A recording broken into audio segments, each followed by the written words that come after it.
ये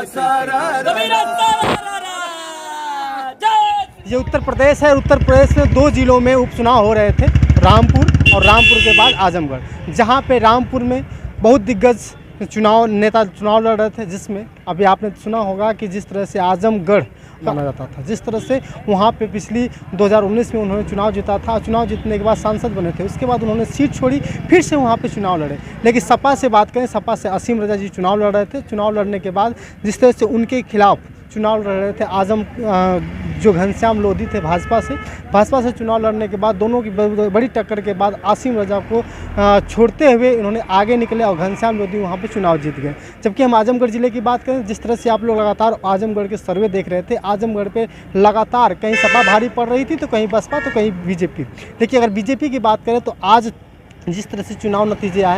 नतीजे आने के बाद जिस तरह से बीजेपी में पिछली बार 2019 में चुनाव लड़ने के बाद अखिलेश के सामने जिस तरह से दिनेश लाल निरहुआ जो सुपरस्टार भोजपुरी कलाकार थे, यानी जुबली स्टार भी कहा जाता है, जो चुनाव लड़े और चुनाव लड़ने के बाद यहाँ पे फिर 2000 जो उपचुनाव हुआ, फिर से यहाँ पे चुनाव लड़े और इनके साथ जो अखिलेश यादव की जगह पर धर्मेंद्र यादव चुनाव लड़ने आए और उसके बाद गुड्डू जमाली। जिस तरह से तीनों लोगों का वर्चस्व अपने अपने क्षेत्र में बहुत अच्छी तरह से रहा है। लेकिन अगर हम बात करें सिर्फ और सिर्फ अगर निरहुआ की बात करें तो सारे लोगों ने बहुत सारे कहा, किसी ने कहा कि ये नचनिया है, तो किसी ने कुछ कहा, तो किसी ने कुछ कहा। और उसी तरह उसी बीच में एक मुद्दा आता है, जिस तरह से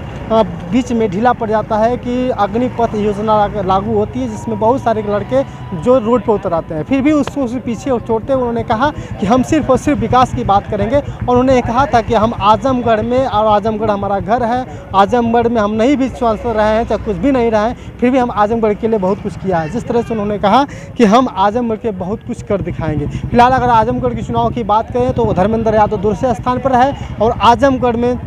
दिनेश लाल निरहुआ भोजपुरी सुपरस्टार पहले स्थान पर है। तीसरे स्थान पर गुड्डू जमाली को छोड़ा और यहाँ पे लगभग 9000 वोटों से जीत करके विजय दर्ज की। यहाँ पे लोगों से चर्चा की गई, चर्चा करने से बात पता चला कि यहाँ पे जिस तरह से दिनेश लाल निरहुआ को पूरी जनता ने सपोर्ट किया है जिताने का, उस तरह से लगातार कोशिशें जारी रहेगी कि 2024 के लिए फिर से हम चुनाव लड़ेंगे और फिर से चुनाव जीतने की पूरी तरह से कोशिश रहेगी। जिस तरह से लगातार कोशिशें जारी थी कि हम इस बार कुछ नया कर दिखाएंगे, दिनेश लाल निरहुआ के जितने भी सपोर्टर थे सब लोगों ने यही कहा कि जिस तरह से एक नचनिया सिर्फ नचनिया नहीं होता बल्कि उसकी एक पेशा होती है, पेशा को छोड़ते हुए कहा कि नचनिया सिर्फ कुछ भी नहीं कर सकता, नचनिया एक राजनीति के साथ साथ देश की सेवा भी कर सकता है, जनता की सेवा भी कर सकता है। बस अब देखने वाली बात ये होगी कि जिस तरह से दिनेश लाल निरहुआ चुनाव जीते हैं, क्या आने वाले समय में कुछ कर दिखाएंगे या नहीं दिखाएंगे, इनका ये फैसला 2024 के लिए क्या होगा। बाकी देखते रहिएगा सत्या एक्सप्रेस को। मैं हूँ सत्यानंद स्वामी, शुक्रिया।